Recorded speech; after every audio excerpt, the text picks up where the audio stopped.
Okay, Kevaun's Cottage, end of week 25 and 26. Just standing in the Davis Dry Dock in Kingston right now. 3 boats in here, as well as the cottage. We've got the Howe Island Ferry, which is from the far end of the island. It's a chain drive or cable drive ferry, holds about 5 cars. It's in getting the underneath side painted and tuned up. I've got the cottage in the middle, and then in front of it is a steel-hulled schooner type training vessel called the St. Lawrence II. It's quite popular in Kingston. So I'll just kind of walk down here. You can get an idea as far as height, how far below water level we are. As I walk through here carefully, you'll see the underneath side of the boat and the way the guys have got it all blocked up. See if I can zoom in here a little bit. There you go.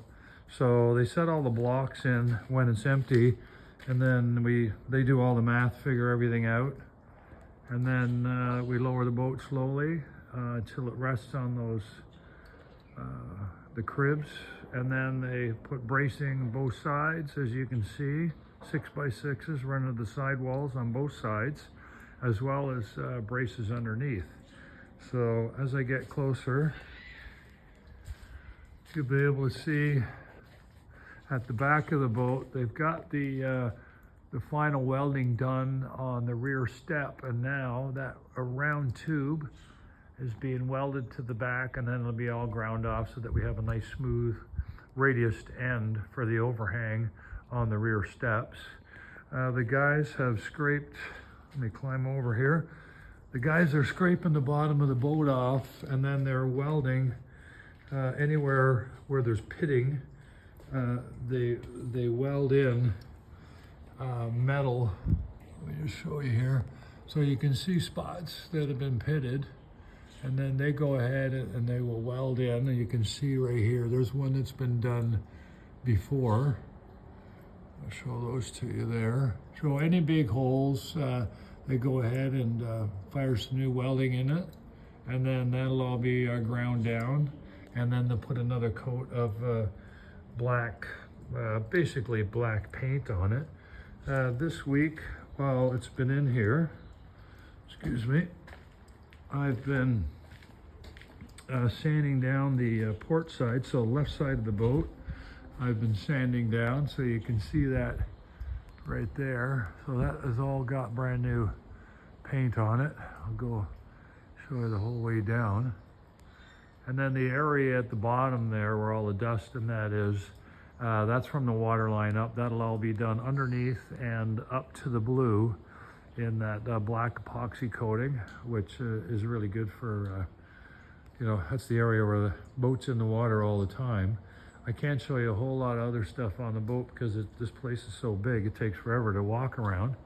But it does give you an idea on how it all looks. I'll take a quick walk back here and run up the stairs so you can have a kind of a top side view.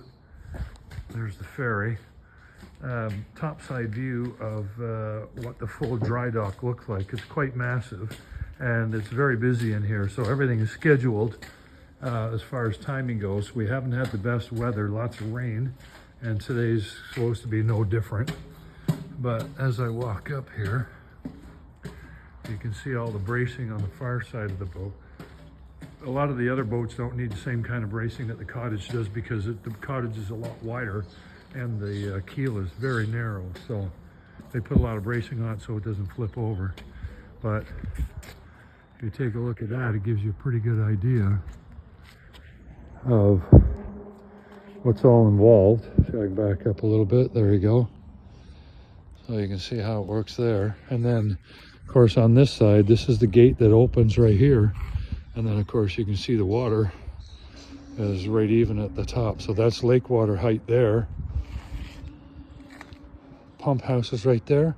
So all the water gets pumped out through that pump house, and then drains down to this level right here. So it's quite impressive area, and it's the only one between Toronto and Ottawa, I think. Anyway, that's the end of week 25, 26. stay tuned, you know, more to come.